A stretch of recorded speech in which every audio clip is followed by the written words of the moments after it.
old meets new, as Dabo Swinney and the Clemson Tigers, who have been viewed as a traditional college football power ever since the 4-team playoff era kicked off, basically, or maybe a year removed from that since they started winning at a high level in 2015, they are traveling to the Texas Longhorns, who are viewed right now as a new power. They are a traditional power, in fact, more of a traditional power than Clemson is.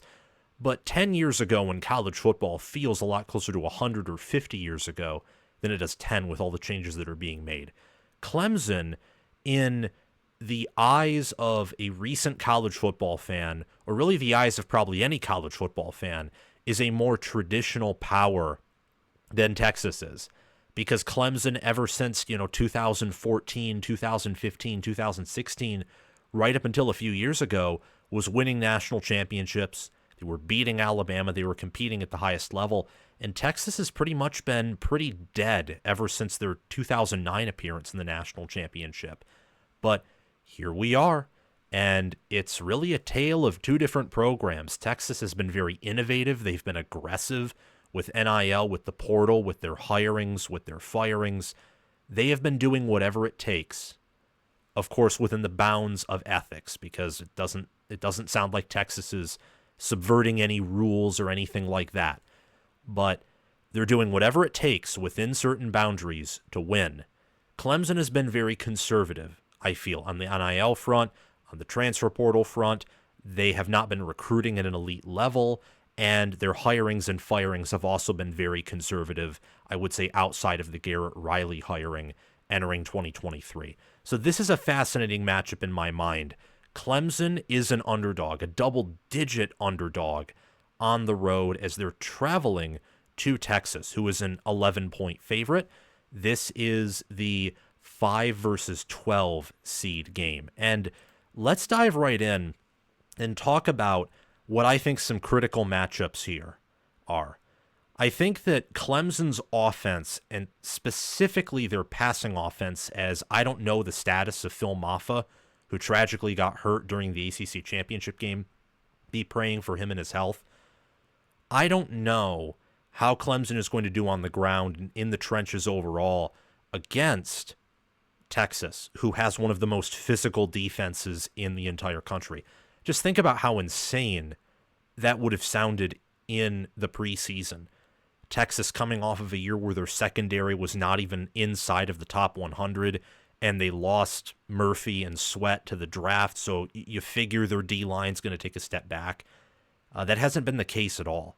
This secondary has went from being one of the nation's worst to one of the nation's best, essentially overnight in college football terms, and the defensive line hasn't dropped off at all.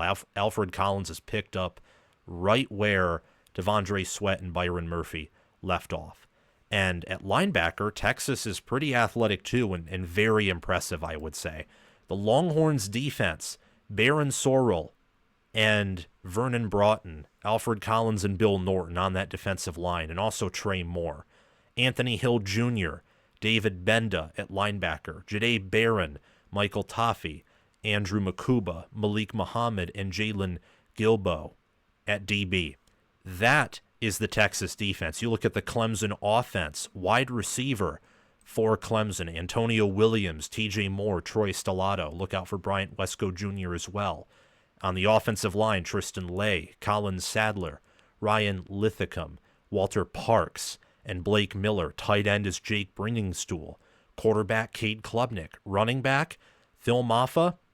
I don't exactly know what his health status is, so Keith Adams Jr. and Jay Haynes may have to take up some load for him at running back.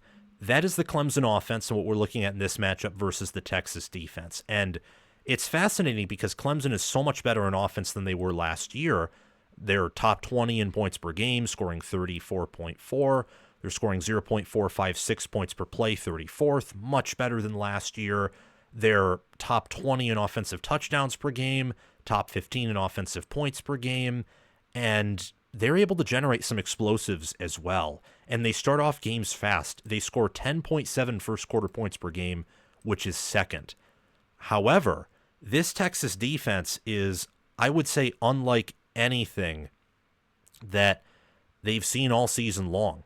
the Clemson Tigers have. You look at this Texas defense, they are second in points per game allowed, allowing 12.5, and they're also second in points per play allowed from their opponents, averaging 0.191 opponent points per play. And in terms of yards per play, Texas is first, only allowing opponents to gain 3.8 yards per play. They're second in total defense as well. They're top 10 in rushing defense and number 1 in opponent yards per pass attempt and opponent yards per completion. How can Clemson move the ball, particularly through the air, and can they protect quarterback Cade Klubnik? It's an important question. Another critical matchup that I look at here is Clemson's defense. Specifically, I would say their rushing defense against a Texas offensive line that's one of the best in the country, against their running back room, mainly running back Quintrevion Wisner, and also a little bit of quarterback if Texas decides to mix in Arch Manning there, which they do, especially in red zone situations or when they feel like the offense needs some juice. They'll put him in, maybe have him run the ball. Sometimes they'll have him pass the ball. This Texas offense here, Texas has great wide receivers, Isaiah Bond, Matthew Golden, DeAndre Moore Jr., Quinn Ewers at quarterback, Gunnar Helm at tight end. They have great weapons in the receiving game, but quarterback's been very inconsistent, so they have not been able to utilize them, their offensive weapons, to the degree they want to. Kelvin Banks Jr., Cameron Williams, DJ Campbell, Jake Majors, and Hayden Connor, though, make up one of the best offensive lines, if not the best offensive line in the country. And Quintrevion Wisner's really stepped up at running back with the injuries that have gone on there, and Jaden Blue and Jarrett Gibson also provide some depth. This is a lethal Texas offense at times. On the season, they have been very inconsistent. Right now, they're only 24th in points per game, scoring 33.6. In points per play, they only average 0.459, which is 31st. They only score 4.2 offensive touchdowns per game, which is 17th. Texas they don't run the ball that well at all. They only average 4.5 yards per carry, 6.1 yards per play. They're outside the top 25 in both those categories, barely inside the top 25 in yards per pass attempt, but that's because more so of their receivers, I would say, than the quarterback play they've gotten out of Quinn Ewers and Arch Manning, especially in conference play, SEC play, and the SEC championship game. So that's another matchup that I'm looking at here. That Texas offense and its dysfunctionality, but also its insane talent against a Clemson defense of TJ Parker, DeMonte Capehart, Peyton Page, and Peter Woods up front, Barrett Carter, Wade Woodaz, Sammy Brown at linebacker, Avieon Terrell, Kylan Griffin, RJ Mickens, Jaden Lucas, and Khalil Barnes at DB. Can Clemson make Texas one-dimensional to the point where they just have to throw it and rely on the inconsistent accuracy of their quarterback to make plays? That's exactly what Georgia did. Georgia stuffed Georgia, they did stuff Clemson on the ground in week 1. They also stuffed Texas on the ground. And what Georgia is so good at doing is forcing your QB to get behind their defense. And they can. Georgia's secondary has been inconsistent, but they force you to stand in there, handle the heat, handle the pressure, take it all on your shoulders, and execute properly. Quinn Ewers has not been able to do that. It's a huge part of the reason why Georgia is 2-0 against Texas this year. Cade Klubnik is a quarterback who has not been great at that. Most quarterbacks can't stand in, take the heat from a Georgia caliber front, and get behind that secondary. Most can't. Some can, but most cannot. The question is, can Clemson's defense reenact that same strategy? Can they execute at that level and make Texas uncomfortable moving the football? I think that when you take a closer look at these offenses, with the inconsistency that Ewers has shown, and it's been very wild, sometimes he looks elite, other times he looks like a G5 caliber QB, kind of very up and down. I like Cade Klubnik's consistency, and I think that he is the better quarterback right now out of the two. You look at running back for these teams, I would give that to Texas right now because of the injuries that Clemson has sustained there. I would give tight end to Clemson. I think that Jake Brenningstool has been one of the better tight ends in the country, but so is Gunnar Helm. So tight end is an area where there are some pretty good playmakers there for both of these teams. It's rather close as a room overall. I think that Wide receiver obviously goes to Texas, and the offensive line, we don't even have to ask that question there.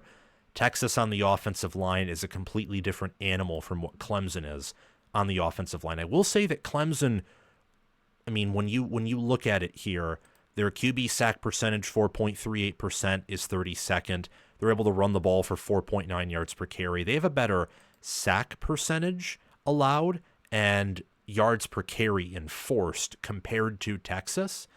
But also, that's because Texas has had to play Georgia twice, and I do think that Klubnik's mobility and his superior traits help him to get out of the pocket and to make plays compared to a quarterback like Quinn Ewers. Quinn Ewers, in truth, this season has been a liability for Texas. If they had, let's say, just trying to peel through all the QBs this year because not many of them have played an elite level, but let's say they got Dylan Gabriel from the transfer portal, Texas, I think, would be a different team right now. They would be much better off than where they are currently. So just to quickly recap, I think that Clemson is good at QB and tight end. I think they're also good in the offensive line. They have some players at wide receiver. If Mafah's healthy, running back can be a strength for them too. But Texas outclasses them at running back, wide receiver, on the O-line. They're elite on the O-line, can be elite, but I'd say near elite or great right now at wide receiver. Texas can be great at tight end. They have moments at QB, but I like Clemson's consistency there a bit more than what Texas provides. On defense, I think it's pretty clear that Texas rules. Just watch the film, watch these games, and also look at the analytics here where Texas in passing defense is top 10 in multiple categories. They're top 10 in almost all scoring defense categories, and Clemson is outside the top 25 in most of those. We don't need to talk about this all that long. Texas is better up front, in the middle, and in the backfield on defense compared to Clemson. In fact, I'll go as far to say they're better at every single position compared to Clemson on the defensive side of the football. Some other important factors to keep in mind. The line of scrimmage, I think, obviously goes to Texas. Better D-line, better O-line. The special teams is a push. Both have been very awful this year. Inconsistent kicking, inconsistent punting. That's why Texas just got Utah's punter out of the portal. They need a new one and a better one. Texas has the superior roster via the blue chip ratio, just looking from a pure high school recruiting standpoint. And I think that plays out in actuality too. Texas's roster this year looks way better than Clemson's does, respectfully. And they also play in a tougher conference at the same time. So there's probably an even greater disparity between these rosters than what your naked eye would tell you in favor of the Texas Longhorns. Texas should win this football game by double digits almost unanimously across all power ratings. Texas is favored by 14.3 points per football power index, just taking the difference in the rankings and then adding 3 for home field advantage.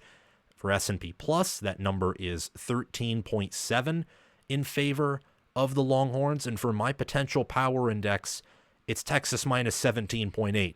Now, granted, my potential power index treats home field advantage a little bit differently, also factors in time travel and, distance traveled and all those different things. Some of these rankings do as well, but I don't know if it's the same as mine. Texas is favored by 17.8 points according to my power ratings, 13.7 for S&P Plus, 14.3 for FPI, just to recap.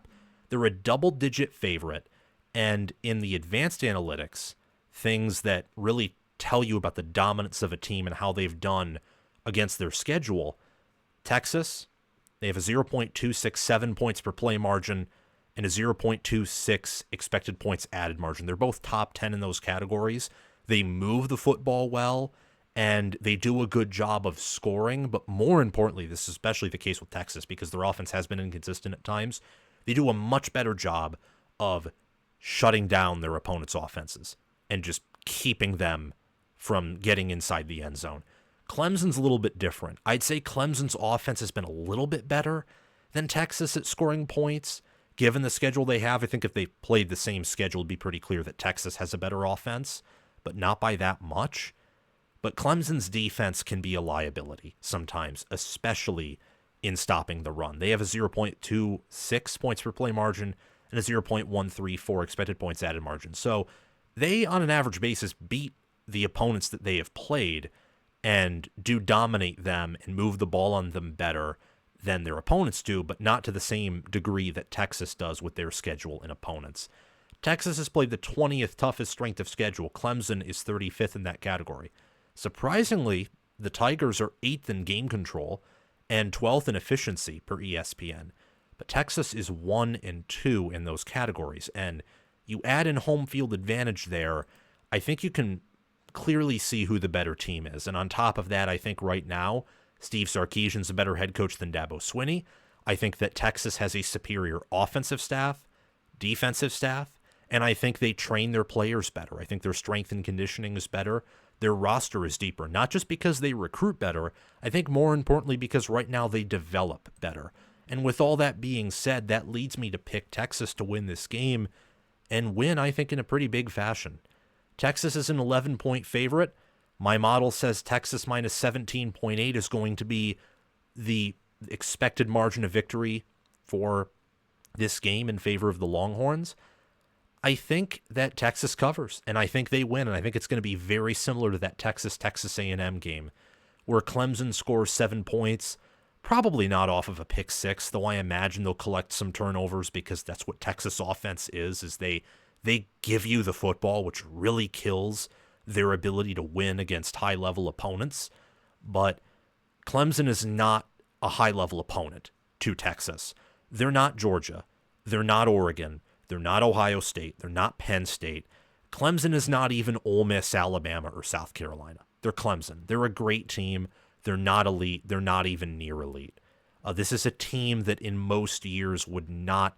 They fumbled into the 12-team college football playoff. And I think that this Saturday at 4 p.m. Eastern Time, 3 p.m. Central Time, that's when this game kicks off, you are going to see that a team like Clemson should not be in the college football playoff. Texas is going to kill this team. 27-7, book it, and I don't know exactly what the whole Texas, like Nebraska's go big red, Michigan is go blue, Alabama's roll tide. I think, is it hook 'em horns? Hook 'em horns, and also go Tigers for you Clemson fans, but I don't know if you're going to want to hear go Tigers after this game. So Texas covers, and they win 27-7. Thank you so much for watching.